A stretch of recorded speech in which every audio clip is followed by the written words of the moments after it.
Salut! Alors aujourd'hui, on va essayer de résoudre un nouveau problème sur LeetCode qui est d'implémenter str. Bon, c'est un titre un petit peu particulier.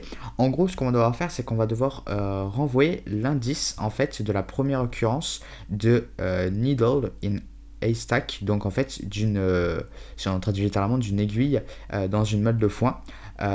Ou sinon on renvoie -1 si l'aiguille, le needle, ne fait pas partie de haystack, donc de la meule de foin.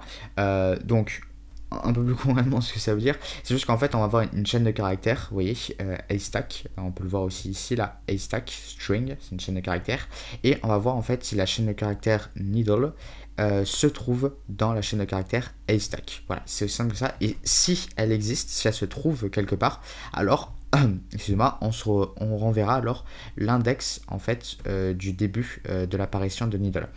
Donc on a plusieurs exemples là-dessus. Par exemple, on a haystack qui vaut hello et needle qui vaut 2L. Et donc, on va envoyer 2. Parce que si on regarde son parcours, on fait donc H c'est l'index 0, 1 c'est l'index E, pardon, c'est l'index 1. Et L, donc vous voyez, on a ici, et L, la première lettre du coup de needle, se trouve à l'index 2. Voilà.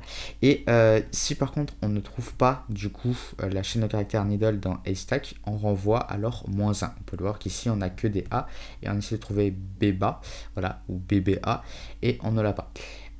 Si ensuite la chaîne de caractères est vide, on renvoie 0, donc la chaîne de caractères haystack.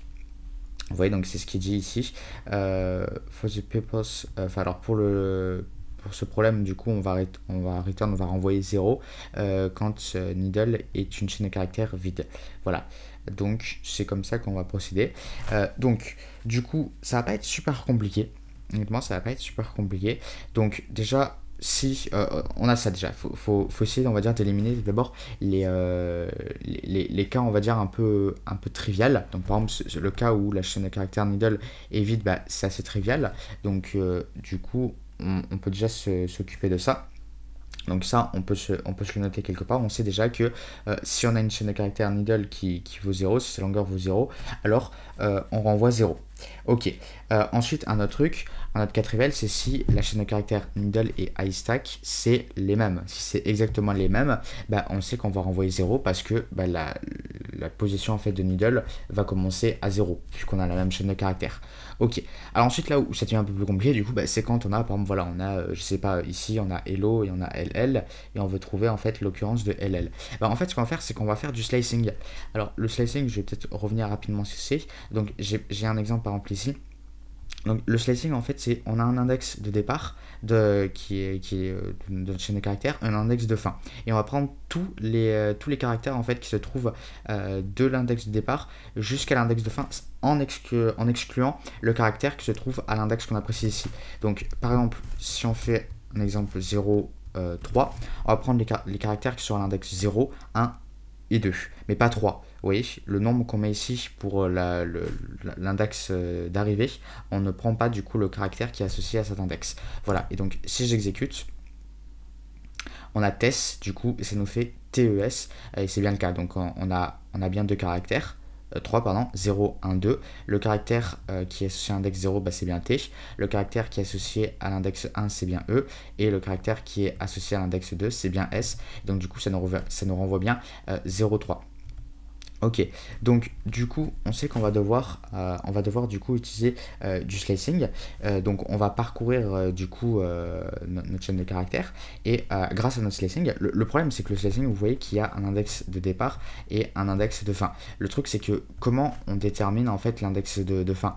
Vous voyez ce que je veux dire? Par exemple, si on veut trouver ST, on sait du coup qu'on doit trouver une chaîne de caractères ST, donc qui est une chaîne de caractères de longueur 2. Ok, donc il faut que quand on parcourt, en fait, on parcourt en faisant en fait à chaque fois un slicing de 2, un slicing où on récupère du coup à chaque fois 2 chaînes de caractères. Et on va faire donc au début par exemple TE, ensuite ES, et ensuite ST. Et quand on va trouver ST, on va dire ok, c'est bon. Donc du coup, ça, comment on peut le faire, on va dire un peu plus mathématiquement, enfin pour que ça colle à chaque fois, bah, tout simplement en fait ce qu'on va faire, c'est que j'ai un peu déjà donné la réponse, c'est que vous voyez, si on veut trouver ici ST, on parcourt du coup avec notre slicing, on fait d'abord ici TE, ensuite on fait ES, ensuite on fait ST. Donc vous voyez qu'à chaque fois en fait on va se décaler de 1 pour regarder du coup notre slicing. Donc du coup la méthode c'est tout simplement de parcourir notre chaîne de caractères et en index, enfin en slicing pardon, on va mettre du coup notre variable, vous voyez, qui itère dans notre boucle for, et on va la faire parcourir de i jusqu'à plus la longueur en fait de notre chaîne de caractères needle. Vous voyez, si notre chaîne de caractères vaut 2, vous voyez que du coup ça va bien correspondre à ce que à nos sous-chaînes de caractères en fait qu'on va essayer d'analyser. Donc vous voyez, si par exemple du coup on veut trouver st, qui est du coup une chaîne de caractères qui vaut 2, donc on va parcourir de i de 0 jusqu'à la fin de la longueur de la chaîne de caractères. Donc au début ça va être 0 plus 2, donc ça va faire 0, 1 en chaîne de caractères. Vous voyez, donc je vais faire toutes les étapes. Donc on va faire i égale à 0. Donc i égale à 0, donc du coup pour notre slicing ça va faire 0, 0 plus 2, donc ça fait 2. Donc du coup on va bien avoir une chaîne en fait qui va être récupérée, qui va être une chaîne de 2 caractères. Vous voyez. Ensuite on a i qui vaut 1. Donc i qui vaut 1, ça va nous faire du coup, ça va nous faire un slicing avec 1 en index de départ et 3 en index de 20. Et donc du coup ça nous fait bien encore 2 caractères. Donc ça c'est cool. Etc. Et vous voyez le truc. Et donc du coup, si à un moment on se retrouve du coup avec une sous-chaîne de caractères qui est récupérée grâce à notre slicing et que ça correspond bien du coup à needle, bah alors du coup on renverra i en fait qui correspond du coup à notre index de départ de notre sous-chaîne de caractères ou de la chaîne de caractères needle qu'on va faire. Voilà, donc du coup le code tout simplement je vais le mettre directement ici. Donc alors ça on n'est pas forcément obligé de le mettre en réalité, vous allez comprendre pourquoi. Donc déjà comme je dis les cas triviaux, donc si la longueur de needle vaut 0 alors on renvoie 0, si iStack est égal à needle on renvoie 0 aussi, ça évite du coup de parcourir en fait pour rien, de démarrer une boucle for pour rien. Et sinon pas besoin de mettre de else parce qu'en fait on a un return, donc du coup le return ça arrête la fonction, du coup il n'y a pas besoin de mettre un else après, donc voilà on est tranquille.